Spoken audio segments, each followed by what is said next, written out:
নাই ভাই কোন বাল ভালামু বাজার থেকে কিনে আইনা করে একটা দেহানির পরে সোনাপুর নদী কমসে কম 15 থেকে 20 মিনিট টাইম লাগে। তো গাইস আজকে আমরা এলাম মাছ মারবার নিয়ে, আপনারা সবাই দেখুন কি করে মাছ মারি। খুব কষ্ট করে একটা কলা গাছ দিয়ে পুরা বানাইলাম, আর সেই পুরাটাই কাম করতেছে না, ডুবে যাবার চাইলে পানির মধ্যে না রে আবার কাপড় চুর ভিজাইয়া খুবই আর কি পানির মধ্যে যায় মাছ মারতাছি। দেখুন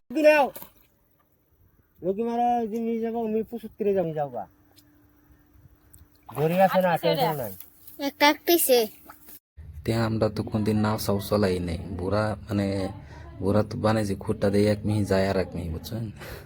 বুঝছো, চ্যানেলটা সাবস্ক্রাইব করবা, লাইক কমেন্ট করবা, বুঝছো? আর সাথে থাও এই দিতে হচ্ছে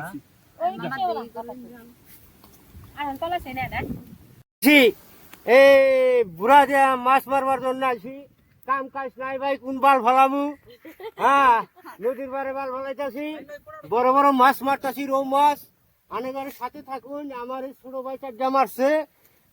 এখন তো বাজার থেকে কিনে আইনা আনেগারে একটা দেহানির পরে হে বিশ্বাস হইতো কেবল শুরু লাগাইছি। এরকম হাসা মিশা দিয়ে এক কথা কইতাছি ভাই, খারাপ সারাপ পাবেন না, লাইনে থাকুন। এই নদীর সোনা পাইলাম বলে এটা সোনাপুর নদী। এই সোনাপুর নদীর মধ্যে আইসি আমরা। হ্যাঁ এই সোনাপুর নদী তো কোনোদিন নাম শুনুন নাই। ফার্স্টে সামনে দাও ক্যামেরাটা, আমি বলে দেই।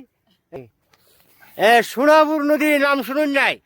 এই সোনাপুর নদীর মধ্যে এই যে দেখেন নামছে, হ্যাঁ এটা হলো সোনাপুর নদী। এইদিকে হইলে দেখেন এই যে নৌকার বইটা মারা হয়েছে একজন, আর এই দেখেন নদীর ভিতরে গেছে। এখন দেখেন নদীটা খুবই ভয়ানক নদী, বড় বড় মাছ আছে এই সোনাপুর নদীর মধ্যে। বলে সোনাপুর নদীর মধ্যে বালা বালা শিং মাছ কই মাছ থাকে। হ্যাঁ এই সোনাপুর নদীর মধ্যে আরো বড় বড় মাগুর আছে, বোয়াল আছে। হ্যাঁ আপনার লাইনে থাকুন, দেখেন কত দূরে গেছে।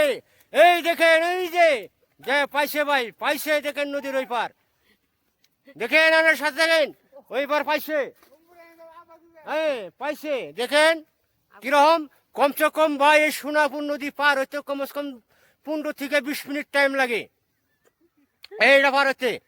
হ্যাঁ 15 থেকে নদীর মধ্যে আপনারা একটা সাবস্ক্রাইব লাইভ করবেন, কমেন্ট করবেন, শেয়ার করবেন।